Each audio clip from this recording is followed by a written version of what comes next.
महादेव, मैं अपनी ओवरथिंकिंग कम करने की बहुत कोशिश कर रही हूँ, बट मैं नहीं कर पा रही हूँ। मैं क्या करूँ?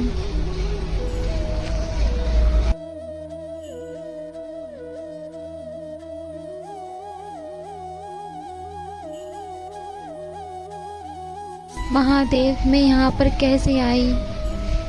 मेरे बच्चे, आज मैं तुम्हें एक ऐसी बात समझाने आया हूँ जो अगर तुमने सच में समझ ली तो तुम्हारे मन का आधा बोझ उसी पल हल्का हो जाएगा। तुम्हें लगता है ना कि तुम्हारा दिमाग कभी शांत नहीं होता, हर समय कुछ ना कुछ चलता रहता है। कभी फ्यूचर की चिंता, कभी पास्ट का पछतावा, कभी लोगों की बातें, कभी अपनी कमियां, और फिर धीरे धीरे तुम खुद को इतना कमजोर महसूस करने लगते हो कि तुम्हें लगता है जैसे तुम जिंदगी की दौड़ में सबसे पीछे रह गए हो। मेरे बच्चे, इसी को दुनिया ओवर थिंकिंग कहती है। लेकिन आज मैं तुम्हें सिर्फ ये नहीं बताऊंगा कि ओवर थिंकिंग क्या है, मैं तुम्हें ये भी बताऊंगा कि ये होती क्यों है और इससे बाहर कैसे निकला जाता है। ध्यान से सुनो। ओवर थिंकिंग तब पैदा होती है जब इंसान अपने मन की जिंदगी जीना चाहता है लेकिन जी नहीं पाता, जब उसके सपने बड़े होते हैं लेकिन हिम्मत छोटी पड़ जाती है, जब वह कुछ करना चाहता है लेकिन बार बार डर जाता है, और फिर धीरे धीरे उसके अंदर फ्रस्ट्रेशन जमा होने लगती है। सोचो जरा, एक इंसान हर दिन सोचता है कि उसे आगे बढ़ना है, कुछ बड़ा करना है, अपनी जिंदगी बदलनी है, लेकिन दिन गुजर जाते हैं और वह वहीं का वहीं रह जाता है। फिर वह देखता है कि जो लोग कभी उसके साथ थे वो आज उससे आगे निकल गए हैं। किसी की नौकरी लग गई, कोई अपने सपनों की जिंदगी जी रहा है, कोई फाइनेंशियली स्ट्रांग हो गया, और वह अब भी सोच ही रहा है। तब उसके अंदर एक आवाज उठती है, मैं पीछे क्यों रह गया, मुझसे क्यों नहीं हो पा रहा, क्या मुझ में ही कमी है? और यही सवाल धीरे धीरे ओवर थिंकिंग बन जाते हैं। मेरे बच्चे, सच यह कि ओवर थिंकिंग सिर्फ ज्यादा सोचने से नहीं होती, ये तब होती है जब इंसान एक्शन लेना छोड़ देता है, जब मन में सपने हो लेकिन कदम रुक जाए, जब इच्छा हो आगे बढ़ने की लेकिन डर इंसान को बांध ले। याद रखो, खाली बैठा हुआ मन हमेशा डर पैदा करता है, क्योंकि मन की आदत है, अगर उसे सही दिशा न मिले तो वह खुद ही नेगेटिव बातें बनाना शुरू कर देता है। इसीलिए कुछ लोग रात रात भर जागते रहते हैं, छोटी छोटी बातों पर स्ट्रेस लेते हैं और हर सिचुएशन का सबसे बुरा रिजल्ट सोचने लगते हैं। लेकिन मेरे बच्चे, तुम्हें यह समझना होगा कि हर चीज तुम्हारे कंट्रोल में नहीं होती। तुम पूरी दुनिया को कंट्रोल नहीं कर सकते।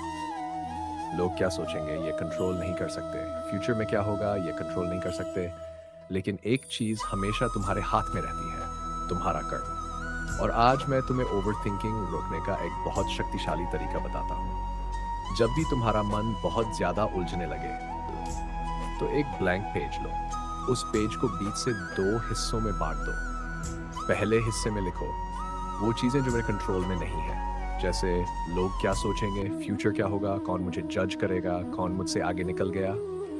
फिर दूसरे हिस्से में लिखो वो चीजें जो मैं कर सकता हूँ, जैसे मैं आज पढ़ाई कर सकता हूँ, मैं नई स्किल सीख सकता हूँ, मैं मेहनत कर सकता हूँ, मैं अपने शरीर और मन को मजबूत बना सकता हूँ, मैं अपने सपनों के लिए एक्शन ले सकता हूँ। अब ध्यान से सुनो मेरे बच्चे, जो बातें तुम्हारे कंट्रोल में नहीं है उस हिस्से को काट दो। हाँ, सच में उस पेपर को कट कर दो, क्योंकि जिस चीज पर तुम्हारा कंट्रोल ही नहीं उसके बारे में सोच सोच कर खुद को दुख देना मूर्खता है।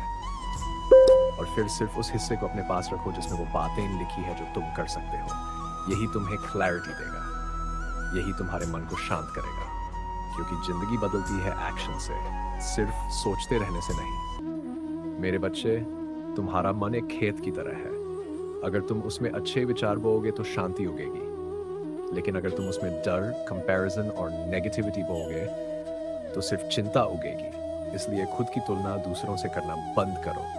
हर इंसान का समय अलग होता है, कोई जल्दी खिलता है, कोई देर से, लेकिन जो इंसान लगातार चलता रहता है वह एक दिन जरूर अपनी मंजिल तक पहुंचता है।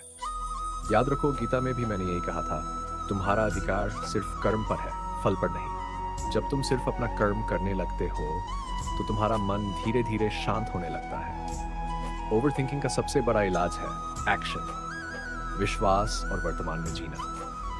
जब भी तुम्हारा मन फ्यूचर के डर में जाए, अपनी सांसों पर ध्यान दो। जब भी तुम्हारा मन पास्ट में जाए, खुद से कहो जो बीत गया वह बदल नहीं सकता। और जब भी तुम्हें लगे कि तुम पीछे रह गए हो तो याद रखना, धीरे चलने वाला इंसान भी मंजिल तक पहुंच जाता है अगर वह रुकता नहीं। तुम कमजोर नहीं हो, तुम सिर्फ अपने ही विचारों में उलझ गए हो। जिस दिन तुमने अपने मन को कंट्रोल करना सीख लिया, उस दिन तुम्हारी जिंदगी बदलना शुरू हो जाएगी। तो आज से एक फैसला करो, तुम उन चीजों पर एनर्जी बर्बाद नहीं करोगे जो तुम्हारे कंट्रोल में नहीं है। तुम सिर्फ अपने कर्म पर ध्यान दोगे, तुम खुद को दूसरों से कंपेयर करना बंद करोगे, और सबसे जरूरी, तुम डर से ज्यादा अपने सपनों पर विश्वास करोगे। याद रखो, अंधेरा कितना भी बड़ा क्यों न हो, एक छोटा सा दीपक उसे मिटा सकता है, और वह दीपक तुम्हारे अंदर पहले से मौजूद है। तुम्हारा विश्वास, तुम्हारी शक्ति और तुम्हारा साहस। अब उठो मेरे बच्चे, सोचना कम करो और अपने जीवन को बदलने के लिए पहला कदम उठाओ, क्योंकि जिस दिन तुमने अपने मन को जीत लिया, उस दिन तुमने पूरी दुनिया को जीत लिया। धन्यवाद महादेव।